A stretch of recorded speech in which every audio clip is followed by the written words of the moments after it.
ملیر میں قائم تاریخی علمی ادبی ظہور شاہ ہاشمی لائبریری جو کہ بڑی اہمیت کی حامل ہے، اسے ملیر ایکسپریس وے کی زد میں لا کر مسمار کرنے کی کوشش کی جا رہی ہے۔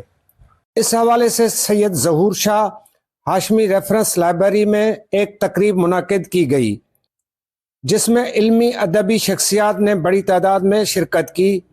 اس موقع پر ایک قرارداد پاس کر کے لائبریری سمیت ملیر کے تاریخی گوٹھوں زراعت کو محفوظ رکھنے کا مطالبہ کیا گیا۔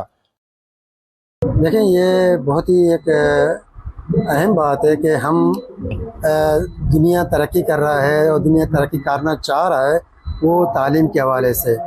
تعلیم بغیر کتاب کے، بغیر لائبریری، یہ ایک لائبریری جو کہ سید ہاشمی ریفرنس لائبریری کے نام سے ہے، شہید صفا دشتیاری نے بنایا تھا۔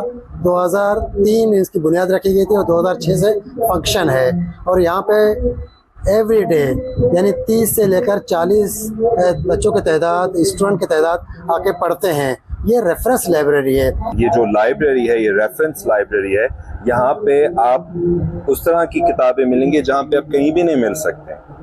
بہت سارے اسٹوڈنٹس نے ان کے یہاں سے PhD کر کے باہر بھی چلے گئے۔ بہت سارے کتابیں اس کتب خانے کی وجہ سے چھاپے ہوئے ہیں، اور یہ بھی ہے کہ جو لوگ جو ملیر کے رہنے والے ہیں، آپ ان کو کیوں نہیں دیں گے لائبریری؟ ان کا حق نہیں ہے پڑھنے کا۔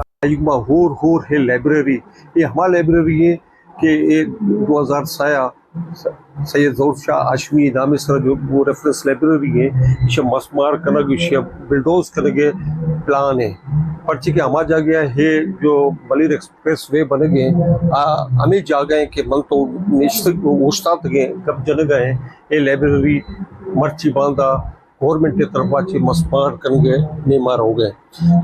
یہ ہم سمجھتے ہیں سراسر ظلم کیا جا رہا ہے۔ ہونا تو یہ چاہیے تھا کہ اس قسم کی لائبریریز سرکار ہر ایریاز میں بناتا، لیکن یہ جو لائبریری آپ کو نظر آ رہا ہے یہ ہمارے لوگوں نے چندہ کر کے بنائی ہے۔ زمین ڈونیٹ کی گئی ہے، لوگوں نے چندہ کر کے اس لائبریری کو اس مقام تک پہنچایا ہے۔ کراچی کے اکثر بلوچ علاقوں میں ہمیشہ پیپلز پارٹی جیت کر آتی ہے۔ اس وقت ملیر میں پیپلز پارٹی کے ٹکٹ پر 3 MNAs 6 MPAs منتخب ہوئے ہیں۔ پیپلز پارٹی کی ذمہ داری بنتی ہے ملیر میں بلوچوں کے اس واحد ادارے کو تحفظ فراہم کرے اور مسمار ہونے سے بچانے میں اپنا کردار ادا کرے۔